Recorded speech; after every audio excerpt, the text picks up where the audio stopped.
Hello everyone, good afternoon. स्वागत है आपका बांसु पीजी कॉलेज की ऑनलाइन क्लासेज में। लास्ट लेक्चर में अपन ने टैक्सोनॉमी की हिस्ट्री अपन ने देख ली थी। अब उस हिस्ट्री के अंदर आपने देखा था प्लांट नोमेनक्लेचर। प्लांट नोमेनक्लेचर में अपन आगे चल रहे थे। एक रूल्स से प्लांट नोमेनक्लेचर के जो रूल्स होते हैं वो कौन कौन से होते हैं, उसमें से अपन ने रूल्स एक रूल देख लिया था। हिस्ट्री से पहले अपन ने देख ली थी कि टैक्सोनॉमी जो है इसकी नीड क्यों पड़ी और इसमें किस ब्रांच से रिलेटेड होती थी, अपन ने देख लिया था। इसके लास्ट में अपन ने आता प्लांट नोमेनक्लेचर। और प्लांट नोमेनक्लेचर जो करते हैं वो एक संस्था आई जिसका नाम था ICBN, international code of botanical nomenclature, जिसके द्वारा प्लांट का नामकरण किया जाता है, वो अपन ने देख लिया था। पॉलीनोमेनक्लेचर क्या होता है और पॉलीनोमेनक्लेचर किसके द्वारा दिया गया था, ये अपन ने देखा। ट्राइनोमेनक्लेचर, पॉलीनोमेनक्लेचर और बाइनोमेनक्लेचर। तो सबसे पहले जो आया था वो आया था पॉलीनोमेनक्लेचर। एक प्लांट जो होता है उसका बहुत बड़ा सारा नाम होता है, जैसे कि यहाँ दे रखा है पॉलीनोमेनक्लेचर में, ठीक है। कैरियोफिलम, कैरियोफिलम, कैरियोफिलम सेक्साटाइलिस, फोलिस, ग्रामिनिलियस, अम्बेलाइटस, कोरिम्स एक प्लांट है। उस प्लांट का ये एक साइंटिफिक नेम है और ये बहुत बड़ा नाम हुआ करता था, बड़ा सारा नाम दे दिया जाता था। और उसकी अंदर उसी का जीनस होता था, उसी की स्पीशीज होती थी, उसी का लोकेलिटी, लोकेलिटी जहां से ये प्लांट प्राप्त किया जाता था वो होता था, और जिस फैमिली से रिलेटेड होता था उस फैमिली का नाम होता था। इस प्रकार ये बहुत बड़ा नाम होता था, इसीलिए ये क्या हुआ, इनवैलिड कर दिया गया। इसके बाद में जो नेक्स्ट आता है बाइनोमेनक्लेचर और ट्राइनोमेनक्लेचर। इसमें से जो बाई और नोमेनक्लेचर और ट्राइनोमेनक्लेचर दोनों ही वैलिड माने गए थे, तो इसलिए पॉलिनोमेनक्लेचर को रिजेक्ट किया गया। और उसके बाद में आता है ट्राइनोमियल सिस्टम, त्रिनाम पद्धति। ट्राइनोमियल सिस्टम था, दो साइंटिस्ट थे, हक्सले और स्ट्रिकलैंड। दो साइंटिस्ट हक्सले और स्ट्रिकलैंड, इन्होंने ट्राइनोमेनक्लेचर दिया था। इसमें क्या था, ट्राइनोमेनक्लेचर था, ये केवल प्लांट्स के अंदर ही वैलिड था। जूलॉजी में जो एनिमल्स का नाम था उसमें केवल बाइनोमेनक्लेचर वैलिड था। इसके पीछे रीजन ये था कि जितने भी प्लांट होते हैं उस प्लांट की वैरायटी होती थी। एक कोई प्लांट है उसकी सब वैरायटी होती है, इसलिए उसका ट्राइनोमेनक्लेचर के बाद में उसमें सबसे पहले तो जीनस, फिर उसकी स्पीशीज होती है, स्पीशीज के बाद में उसकी सब वैरायटी लिखी जाती है। मैंने यहाँ एग्जाम्पल में दिया है Brassica oleracea botrytis, Brassica oleracea caulorapa और ब्रेसिका ओलेरेसिया कैपिटिटा, ये एग्जाम्पल यहाँ मैंने दिया है।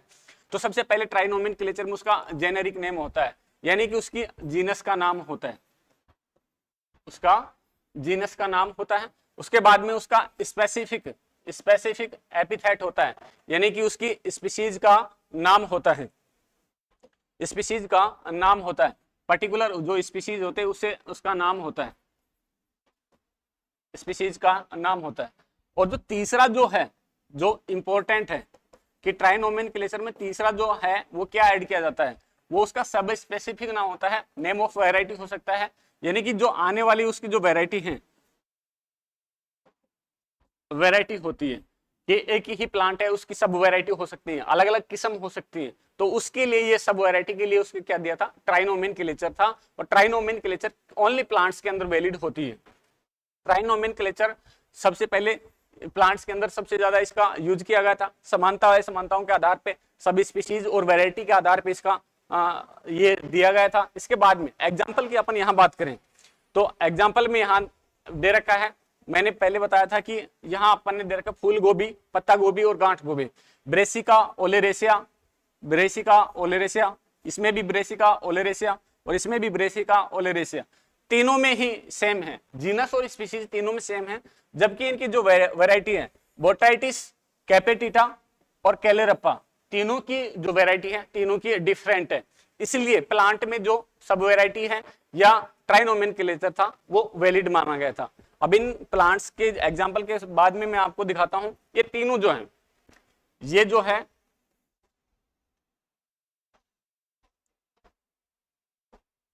इसमें देख सकते हैं अपन, ये Brassica,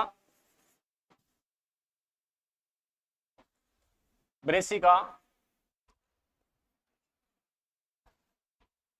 Brassica oleracea botrytis, Brassica oleracea botrytis, ये वाली है ब्रेसिका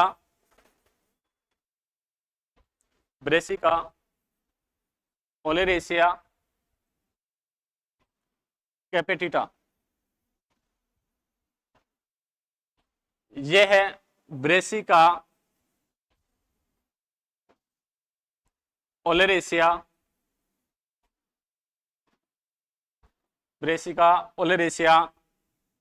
कैलोरप्पा।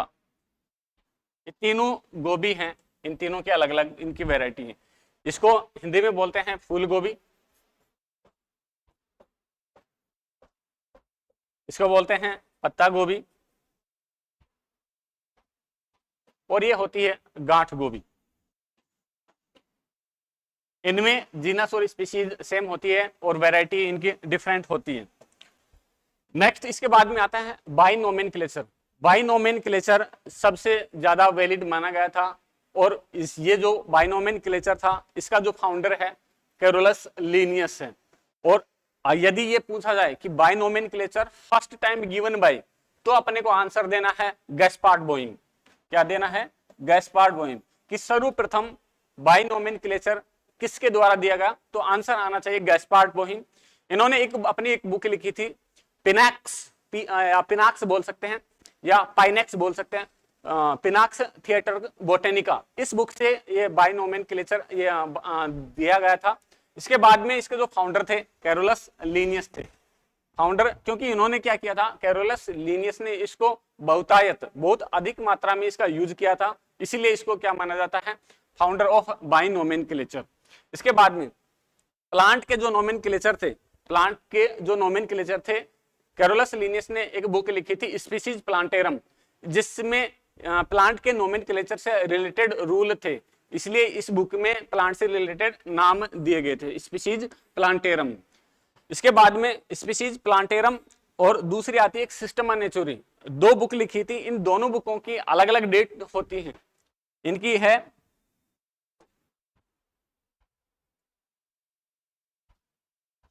एक तो है स्पीशीज प्लांटेरम,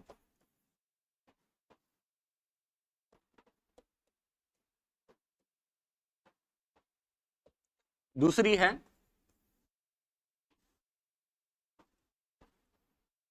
सिस्टमा नेचुरी, जिसमें स्पीशीज प्लांटेरम जो थी ये लिखी गई थी 1 मई 1753, और जो सिस्टमा नेचुरी थी ये लिखी गई थी 1 अगस्त 1758। दोनों जो बुक लिखी गई थी अलग अलग ईयर में, अलग अलग डेट में लिखी गई थी। बाकी इन डेट्स का बहुत ज्यादा इंपॉर्टेंस है, 1 मई 1753 और 1 अगस्त 1758।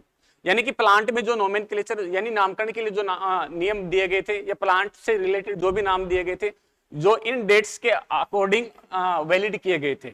जैसे कि अपन बात करें, यहाँ पहले किसी भी प्लांट का जो नाम होता था वो केवल 2 में ही, स्पीशीज और उसकी जीनस हुआ करती थी। दूसरी बात ये होती थी कि मिनिमम और मैक्सिमम वर्ड्स में होती थी, यानी कि 3 वर्ड से कम नहीं होना चाहिए और 12 से ज्यादा नहीं होने चाहिए। तो उसकी एक निश्चित अवधि होती थी, जिसके माध्यम से, जिसके द्वारा ये दर्शाया जाता था कि ये प्लांट का जो नाम है ये वैलिड है या इनवैलिड है। इन 3 से और 12 के मध्य में होना चाहिए। दोनों को अलग अलग काउंट करते हैं, जीनस को अलग करते हैं और स्पीशीज को अलग काउंट करते हैं। मिनिमम 3 वर्ड और अधिकतम होने चाहिए, वो होने चाहिए 12 से ज्यादा नहीं होने चाहिए। बाकी यहाँ अपन जो बात करेंगे, इसके मैंने बता दिया कि सिस्टमा नेचुरी लिखी थी, उसके बाद में ये आई थी 1758। दोनों बुक्स का मैंने नाम बता दिया है। नेक्स्ट जो है इसमें 1753 के बाद में यदि किसी प्लांट का यदि कोई नाम दिया गया है तो वो इसके अकॉर्डिंग, प्लांट नोमेनक्लेचर के अकॉर्डिंग सही होना चाहिए। इसके बाद में इस जो प्लांट के जो नोमेनक्लेचर हैं, इससे पहले अलग अलग साइंटिस्ट ने अलग अलग नाम दिए, किसी प्लांट का कोई नाम दिया, किसी का दूसरा नाम दिया। इसके बाद में उन्होंने कहा कि एक पर्टिकुलर किसी प्लांट का यदि अपने को नोमेनक्लेचर करना चाहिए तो उसका कोई पर्टिकुलर नाम होना चाहिए। इसके लिए एक संस्था की स्थापना हुई जिसका नाम था ICBN, international code of botanical nomenclature. ये जो वर्ड था 3 साइंटिस्टों ने दिया था, स्प्रैग, हिटकॉक और ग्रीन। 3 साइंटिस्टों ने ये नाम दिया गया था और इसके अंदर प्लांट से रिलेटेड रूल्स थे कि प्लांट का जब अपन नोमेनक्लेचर करते हैं तो इन सिद्धांतों को अपने को, इन रूल्स को अपने को फॉलो करना पड़ेगा और उसी के अकॉर्डिंग उस प्लांट्स का नाम होना चाहिए। जो ICBN है, ये ICBN का जो पब्लिकेशन है ये 2 बार हुआ, एक 1961 में और एक 1978 में। इसलिए आपको अगर पूछ लिया जाए कि ICBN का जो पब्लिकेशन कब हुआ तो अपने को आंसर देना 1961 में। ICBN रिपब्लिश कब हुआ तो अपने को आंसर देना है 1978 में। दोनों ये दे रखे हैं कि सुधार के बाद 1978 में दोबारा से रिपब्लिश हुई। सर्वप्रथम इस प्रकार अपन देख सकते हैं, सर्वप्रथम कब पब्लिश हुई 1961 में, उसके बाद में कब पब्लिश हुई 1978 में। इस प्रकार जो ICBN है, international code of botanical nomenclature है, ये 2 बार पब्लिश हुई। इसके बाद में आते हैं international code of botanical nomenclature. इससे रिलेटेड इसमें जो रूल्स दिए गए थे वो रूल्स कौन कौन से हैं। एक प्लांट का अपन नाम दे रहे हैं तो इन सिद्धांतों को अपने को फॉलो करना चाहिए, इसी के अकॉर्डिंग उस प्लांट्स का नाम होना चाहिए। अगर इन रूल्स को कोई साइंटिस्ट फॉलो नहीं कर रहा है और उसका नाम दे रहा है तो उसको इनवैलिड माना जाता है। तो सबसे पहले जो इसका जो रूल है, नंबर 1 जो रूल है, तो द्विव नाम पद्धति यानी कि by nomenclature, by nomenclature. By nomenclature के अनुसार सबसे पहले उसकी जो है जेनेरिक नेम होना चाहिए, उसका जेनेरिक नेम होना चाहिए। जेनेरिक नेम की बात करें तो यानी कि नेम ऑफ जीनस। दूसरा है उसका स्पेसिफिक नेम होना चाहिए यानी कि नेम ऑफ स्पीसीज, उसकी स्पीसीज कौन सी है उसका नाम होना चाहिए। जैसे कि मैंने यहाँ एग्जांपल के द्वारा दिखाया गया है मेंजिफेरा इंडिका। मेंजिफेरा यहाँ उसका जीनस है और इंडिका उसकी स्पीसीज है कि ये भारत में पाई जाने वाली एक आम की प्रजाति है। इस प्रकार पहला जो रूल है यानी कि किसी भी प्लांट का अपन नोमेनक्लेचर कर रहे हैं तो जेनेरिक नेम और स्पेसिफिक नेम होना चाहिए। तो जेनेरिक नेम उसका जीनस होता है और स्पेसिफिक जो नेम होता है उसकी स्पीसीज होती है। मैंने एग्जांपल दिया यहाँ मेंजिफेरा इंडिका। मेंजिफेरा में जो मेंजिफेरा है ये क्या है, उसका जीनस है। इंडिका यानी कि इंडिया में पाई जाने वाली एक आम की एक वेराइटी है, वेराइटी यानी उसकी किस्म है। इंडिका उसका एक स्पीसीज मान सकते हैं। नेक्स्ट जो रूल नंबर 2 है, रूल नंबर 2 में रूल नंबर 2 में यहां मैंने दिखाया कि जेनेरिक नेम और स्पेसिफिक नेम जो देते हैं, इसमें जेनेरिक जो नेम है उसका आप लिखते समय उसका जो पहला वर्ड है वो कैपिटल होना चाहिए और स्पेसिफिक नेम का जो पहला वर्ड है वो स्मॉल होना चाहिए। वही रूल नंबर 2 होता है। यहां दर्शाया गया है कि जेनेरिक नेम का पहला जो वर्ड है, पहला जो अक्षर है, लेटर, पहला जो लेटर है वो कैपिटल होना चाहिए। जेनेरिक नेम का पहला लेटर कैपिटल होना चाहिए और स्पेसिफिक नेम का जो पहला लेटर है, पहला जो लेटर है वो स्मॉल होना चाहिए। ये क्या था, रूल नंबर 2 था। पहला था कि किसी भी प्लांट का नोमेनक्लेचर कर रहे हैं तो वो 2 वर्ड में अलग अलग शब्दों में होना चाहिए। पहला जेनेरिक नेम, दूसरा स्पेसिफिक नेम। एग्जांपल के लिए मैंने बताया मेंजिफेरा इंडिका। मेंजिफेरा उसकी क्या है, जीनस है। इंडिका उसकी स्पीसीज है। ये कि इसकी ये जो स्पीसीज है इंडिया में पाई जाती है तो इसका नाम दिएगा इंडिका। दूसरा रूल मैंने बताया कि जीनस और उसका स्पीसीज अपन लिखते हैं तो जीनस जो है, जीनस का जो पहला वर्ड है वो कैपिटल होना चाहिए। दूसरा उसकी जो स्पीसीज है, स्पीसीज का जो पहला वर्ड है वो स्मॉल होना चाहिए। तो मैंने लिखा कि जेनेरिक नेम का जो पहला जो लेटर है वो कैपिटल होना चाहिए और स्पीसीज जो है उसका जो दूसरा जो वर्ड है वो पहला जो वर्ड है वो स्मॉल होना चाहिए। एग्जाम्पल की बात करें, देखें अपन देख सकते हैं यहाँ जो मेंजिफेरा इंडिका है इसमें मेंजिफेरा उसका जीनस है जिसका पहला जो वर्ड है, पहला जो लेटर है वो कैपिटल है।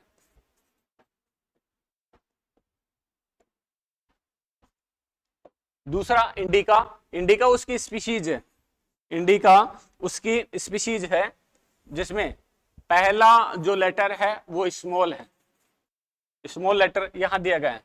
लेकिन यदि किसी स्पेसिफिक नेम में किसी व्यक्ति के नाम पर यदि उसका पहला ये किसी के व्यक्ति के नाम पे है तो उसका अक्षर बड़ा होना चाहिए। यानी कि स्पेसिफिक नेम है किसी व्यक्ति के नाम पे यदि वो अगर दिया गया है तो उसका जो पहला वर्ड है वो क्या होना चाहिए, कैपिटल होना चाहिए। ये था रूल नंबर 2। नेक्स्ट अपन इसमें चलते हैं रूल नंबर 3। प्लांट्स में किसी भी साइंटिस्ट के द्वारा जो नाम दिया गया था, मैंने थोड़ी देर पहले बताया है कि जीनस और स्पीशीज दो अलग अलग वर्डों में उनको दिया जाता है। यदि पहला होता है जीनस, दूसरा होता है स्पीशीज। दूसरा रूल मैंने बताया था कि जो जीनस जो होता है उसका जो पहला लेटर है वो कैपिटल होना चाहिए। स्पीशीज जो है उसका जो पहला जो लेटर है स्मॉल होना चाहिए। इसके बाद में मैक्सिमम वर्ड और मिनिमम वर्ड में होना चाहिए। तो मैक्सिमम कितने वर्ड में होना चाहिए और मिनिमम में कितना होना चाहिए? तो मैक्सिमम जो वर्ड है वो 3 में और ज्यादा से ज्यादा 12 वर्ड से ज्यादा नहीं हो सकता। यदि इससे अगर कुछ ज्यादा अगर है तो वो इनवैलिड माना जाएगा। यदि यहां मैंने एक एग्जांपल दिया रिक्शिया पठानकोटेंसिस जो कि 12 वर्ड से ज्यादा है, बाकी वो उसको वैलिड माना जाता है। रूल्स ऑफ प्रायोरिटी यानी कि प्राथमिकता के सिद्धांत के आधार पे, यानी कि जब आईसीबीएन के अकॉर्डिंग ये इनवैलिड होना चाहिए, बाकी इसको वैलिड माना गया था। रीजन ये था कि जब आईसीबीएन पब्लिश हुई तो उससे पहले ये रूल दे दिया गया था, इसलिए इसको क्या माना जाता है, वैलिड माना जाता है। रिक्शिया पठानकोटेंसिस इसमें ज्यादा से ज्यादा मिनिमम जो है वो तो क्या है 3, उससे ज्यादा है, ठीक है। मैक्सिमम कितने होने चाहिए, 12 होने चाहिए। यानी कि मिनिमम और मैक्सिमम इन दोनों को ही ये क्रॉस करता है, यानी कि ये इनवैलिड होना चाहिए। किसके अकॉर्डिंग? आईसीबीएन के अकॉर्डिंग तो ये इनवैलिड होना चाहिए, बाकी ये क्या है, वैलिड माना जाता है। क्योंकि जब आईसीबीएन जो है वो कब पब्लिश हुई थी, 1961 में। तो जो नाम दिया गया था रिक्शिया पठानकोटेंसिस, जो नाम दिया गया था ये कब दिया गया था, 1961 से पहले दे दिया गया था, इसलिए क्या माना जाता है, इसको वैलिड माना जाता है। इसी प्रकार यदि किसी एनिमल का अपन नाम लिख रहे हैं तो एनिमल का जो नाम है वो कब होना चाहिए, 1 अगस्त 1758 से पहले अगर दिया गया है तो ICZN international code of zoological nomenclature उसके रूल फॉलो नहीं करेगा, क्योंकि ICZN का पब्लिकेशन कब हुआ है, 1 अगस्त 1758। इसी प्रकार 1961 में क्या हुआ, आईसीबीएन पब्लिश हुई फर्स्ट टाइम, तो रिक्शिया पठानकोटेंसिस ये पहले ही दे दिया गया था, इसलिए क्या माना जाता है, एक एक्सेप्शन है, इसको वैलिड माना जाता है। और मिनिमम कितने वर्ड में होने चाहिए, मिनिमम 3 में, मिनिमम 3 वर्ड में, और मैक्सिमम जो है वो 12 वर्ड में होना चाहिए। यानी कि वेरी स्मॉल, बहुत ही छोटा, और वेरी लॉन्ग यानी कि बहुत लंबा नहीं होना चाहिए। मिनिमम 3 में और मैक्सिमम 12 में, ठीक है।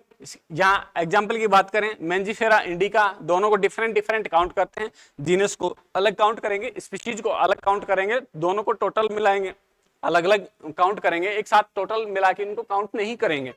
इसके बाद में एक्सेप्शन की बात करें, अपवाद की बात कर लेते हैं। तो मैंने यहाँ एग्जाम्पल दिया है रिक्शिया पठानकोटेंसिस, जिसमें क्या दे रखा है, 12 जो लेटर हैं उससे भी ज्यादा है, 12 जो लेटर हैं, 12 जो अक्षर हैं उससे भी ज्यादा है। रिक्शिया पठानकोटेंसिस इससे भी ज्यादा है। यहाँ बात करें मैंने मिनिमम और मैक्सिमम कितने बताए, 3 और 12, इतने लेटर से ज्यादा नहीं होना चाहिए। फिर भी ये क्या है, आईसीबीएन के अनुसार ये नहीं होना चाहिए, मान्य नहीं होता है, क्योंकि ये कब दिया गया था, 1961 से ये पहले दे दिया गया था। इसके बाद में जो प्लांट्स में एक आता है टोटोनोमस, एक आता है ऑटोनोमस। टोटोनोमस यानी कि पुनर्नाम। टोटोनोमस किसी भी प्लांट का यदि कोई नाम है वो क्या है, रिपीट नहीं होना चाहिए। जैसे कि अपन जूलॉजी में होता है नाजा, होमो सेपियंस सेपियंस, ये एक ही वर्ड क्या हो रहा है, रिपीट हो रहा है, जबकि ये वैलिड होता है किसके अंदर, जूलॉजी के अंदर। प्लांट्स के अंदर ऐसा वैलिड नहीं होता है। प्लांट्स के अंदर क्या होती है, सब वैरायटी होते हैं। थोड़ी देर पहले मैंने बताया था, एग्जांपल दिया था, Brassica oleracea botrytis, Brassica oleracea caulorapa, Brassica oleracea capitata. तो यानी कि टोटोनोमस जो है, पुनर् जो नाम है, वो किसके अंदर वैलिड माना जाता है, वो केवल ICZN के अनुसार, यानी कि जूलॉजी में वैलिड माना जाता है। ठीक है, नेक्स्ट जो रूल है वो देखते हैं नेक्स्ट लेक्चर के अंदर। Okay, thank you.